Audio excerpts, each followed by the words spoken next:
Hello, my name is Benjamin Hart. I'm an American attorney and the managing director of Integrity Legal here in Bangkok, Thailand.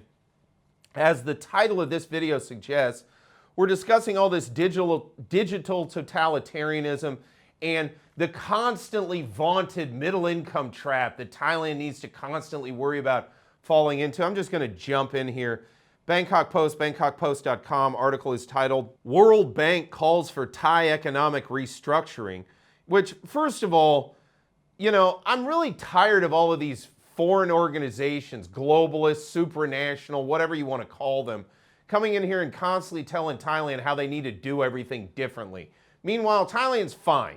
Thailand has maintained her own sovereignty through the colonialism period, maintained her own interests through the Cold War, and has built up a pretty sizable, independent, autonomous economy. And meanwhile, it constantly has to hear all of this stuff from these foreigners wanting to tell Thailand how to do everything. Quoting directly, the World Bank has urged Thailand to, quote, play a new game, unquote, breaking free from the middle income trap to unlock new growth engines. So first of all, this whole thing of a middle income trap, I just think it's a big buzzword which is just trying to induce Thailand to do things, mostly go into more debt, raise more taxes, so they can extract wealth out of the population on the basis that they're going to make us more prosperous, and somehow Thailand's being left behind. You also see the disingenuousness of this in how they frame it as like some kind of race. Thailand is in some kind of race against other countries in terms of her economy. It's just nonsense. Quoting further, Thailand must, quote, dare to play a new game, unquote, if it wants to escape the middle income trap and achieve high income status by 2037. So we got to do this for 12 years to be considered high income. Meanwhile, the foreigners have no problem coming in here and unduly trying to steal the highest end Thai jobs. As I've discussed in other videos, where are these foreign countries, if they want to save Thailand from the middle income trap, assisting Thailand in keeping foreigners from coming in here and posing as professionals, even though it's a complete violation of the restricted occupations here in Thailand? Where's the concern for that when we talk about the middle income trap? Oh, no. We don't care about saving professional jobs for the Thais. No, we want to impose totalitarian control. That'll ease the middle income trap. Quoting further, and put Thailand into a bunch of debt too. That'll help with the middle income trap. Quoting further, noted the global lender, calling for bold structural reform, smarter investment in human capital, and a new economic model centered on innovation and competitiveness. Again, says the representative from the increasingly moribund Western economies that don't know how to do anything but do each other's laundry and push around a bunch of paperwork on an ever-increasing, exponentially exploding debt. They're coming over here to tell Thailand how to do things. Quoting further, speaking at the, quote, Thailand Economic Outlook 2026, unquote, seminar, Melinda Good, so her name is Good. Names are all, it's like they sent in somebody named Good. Division Director for Thailand and Myanmar at the World Bank said the nation's traditional growth engines, once hailed as transforming Thailand from a low-income agrarian economy into an upper-middle-income nation within a generation, have stalled for more than a decade, says foreigner. Quoting further, she said Thailand's economy has struggled to sustain strong growth in recent years, with GDP expanding by only around 2% in 2025. Well, let's talk GDP. It's a flawed metric. It only measures that which is quantified in bank credit terms. It doesn't in any way study or scrutinize the quote-unquote informal or black economy, which they stopped using those terms, I've noticed, in the mainstream press ever since I made some videos excoriating it some 6 or 8 weeks ago, because it is nonsense. Thailand has an economy. I'm tired of this, informal economy is bad. It's the black market, it's the gray market. No, it's the economy. People pay cash on the barrel for goods and services. That's the way it's worked primarily up until about the last 20 years, since we've had all this digital transactions, credit-based transactions, micro-credit-based transactions being attempted to be imposed upon all of these countries, especially Thailand in earnest in the last 20 years. Up to that point, the notion of walking in someplace and buying something with cash was normal. They've tried to denormalize that. They've tried to make that look like that's a bad thing so that they can roll out this totalitarian digital nonsense and start tracking and tracing the whole economy. The funny thing about this is, the more of the economy they're able to track and trace through digitization, they'll claim it's an increase in GDP and then claim victory over it, even though all they're doing is tabulating economic activity that was already there to begin with. That's the other interesting side of all of this stuff. Expanding by only around 2% in 2025, well below the 5% annual rate needed to achieve high income status by 2037. Well, first of all, who says? Who says we need to do 12 more years at 5%? By the way, that's 60% in the aggregate. You know, that's an insane growth rate. Thailand is a developed, sophisticated economy. That's the first misnomer here. We're not some third-party tin pot, you know, I was about to use a bad word, but we're not some, you know, hole-in-the-wall country out here. Okay, that's the first thing to keep in mind. The other thing to keep in mind, what are the Western GDPs looking like right now? Is anybody boasting a 2% GDP anywhere in the West, the US, anywhere?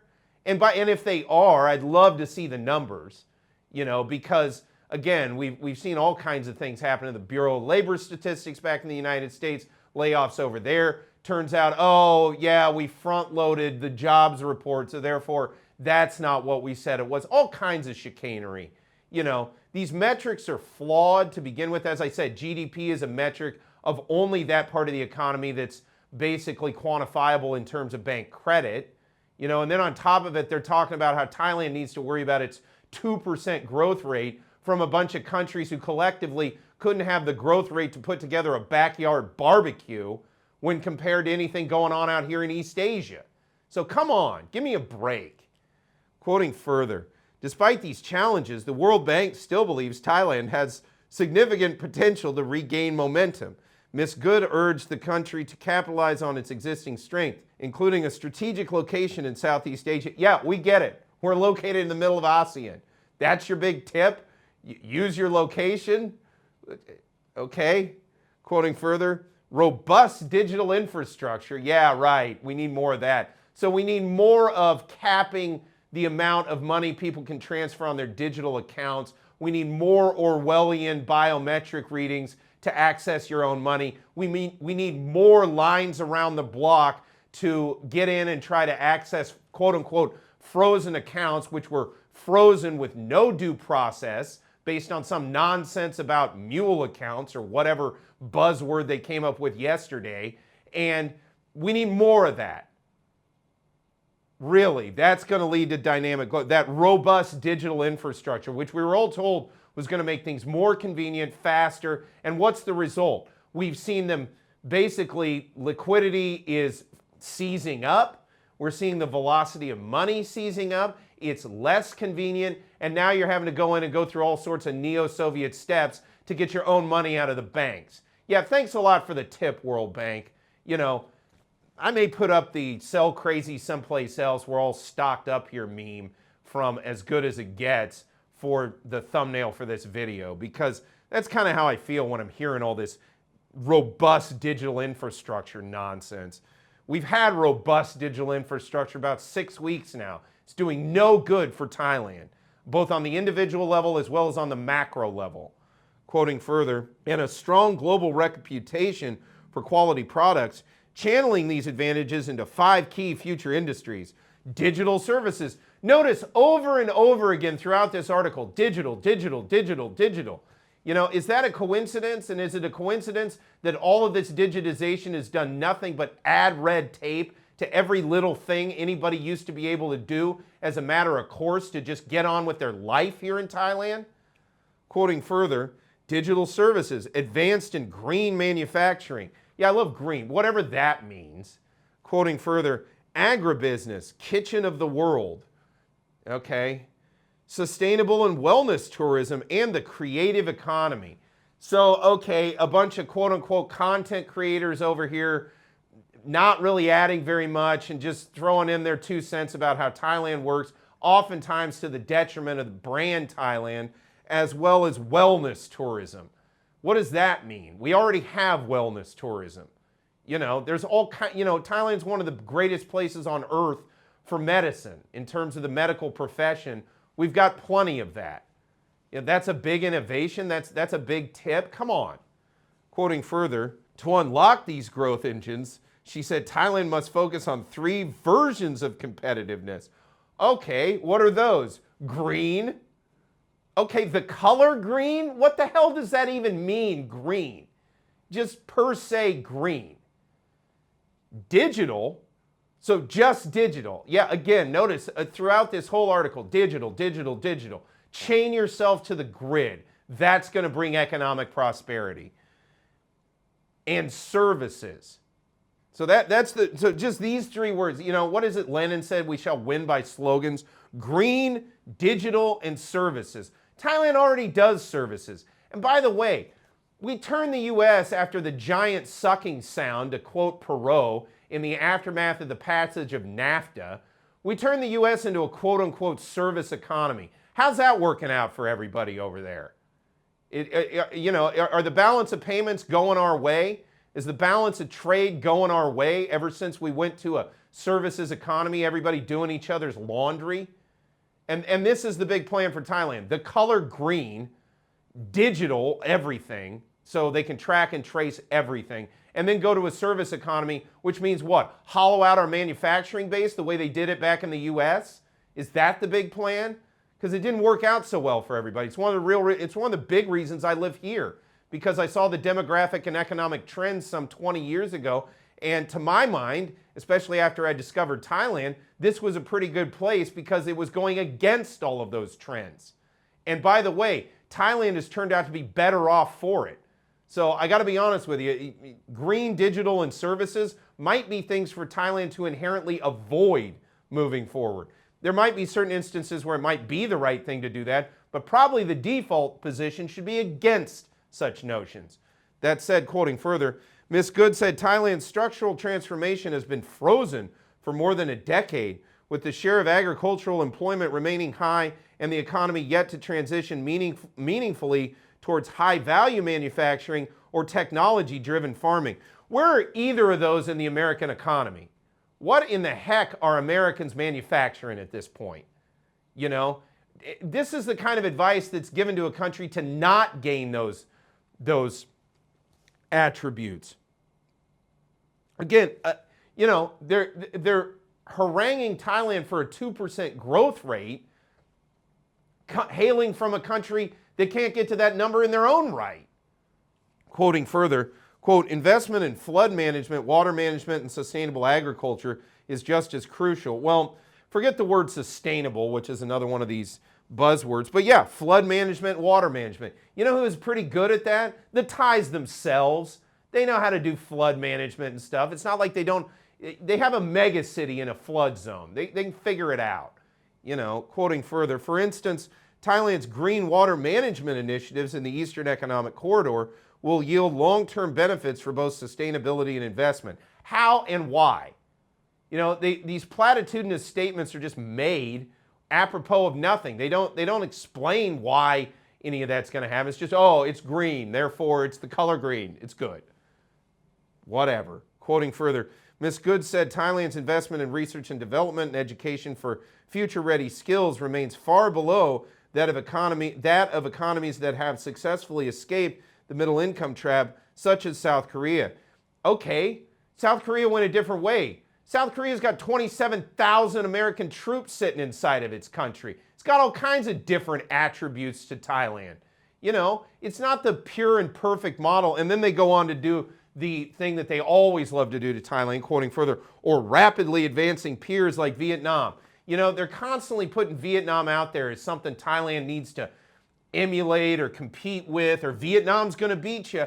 It's not a race, okay? I like the way Thailand is. We don't need to be running around out there hustling around for green, digital, and services per se, because those are the goal. It's nonsense. Quoting further, Thailand already has many tools in place, from widespread mobile broadband and prompt pay to the Thai ID system and growing foreign direct investment in data centers.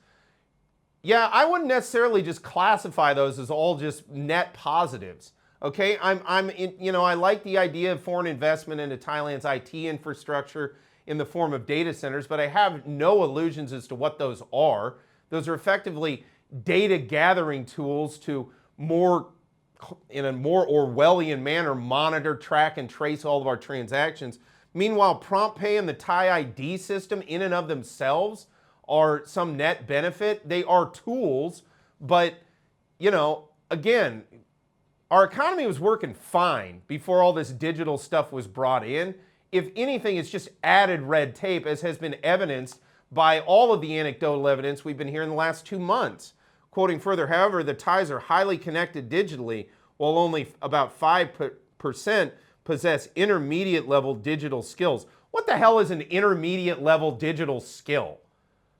Again, just more buzzwords, more nonsense, you need to go into more debt, you need to put in more digital tracking and tracing, you need more totalitarianism, or you'll forever be in the middle income trap, which whatever that means. And again, meanwhile, they don't particularly care about saving Thailand's professional jobs or anything from foreign intrusion into that, which none of these other countries, the US included, allows foreigners into the professions, because that's the way it works in those countries. That said, I don't know exactly how this stuff is going to play out, but we'll certainly be keeping you updated on this channel as the situation evolves.